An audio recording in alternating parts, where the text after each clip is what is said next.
Important videos అందరు చూడండి. Secret of energy అంటుంది.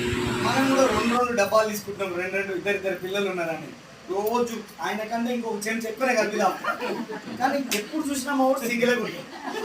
6 వదులురాని సింగిల్ అన్న కొట్టాడు, వాడు కొట్టడానికి అవుతుందా అట్లా? మరి ఈయనకి ఎట్లా అవుతుంది?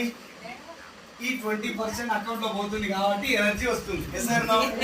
ఒకవేళ మేము డబ్బులు ఇవ్వమన్నారు అనుకోండి, ఆ కంపెనీ వాళ్ళు ఎనర్జీ వస్తుందా? ఆ ప్రోడక్ట్ పక్కన పెట్టి ఇంకో ప్రోడక్ట్ ఎత్తి సీక్రెట్ ఆఫ్ ఎనర్జీ అని మళ్ళీ ఇంకోటి అంటారు. అంతే కదా? సో చూడండి, తర్వాత ఎవరు ఉన్నారు? అమితాబ్ బచ్చన్. రోజు సాయంత్రం పూట మన ఇంట్లో టీవీలలో వచ్చి అద్దాలని పగలగొట్టి పోతుంది. ఏంది కథ అంటే కచ్చా మ్యాంగో చాక్లెట్ తిన్నాడు అంటున్నాడు. తింటాడా? పోనేనా తింటాడా? ఎందుకు చెప్తుండు? 20% పోతుంది. నాగార్జున అంటుండు కొంటే కొనాలి బంగారం, కళ్యాణ్ జ్యువెలర్స్ మాత్రమే కొనాలి.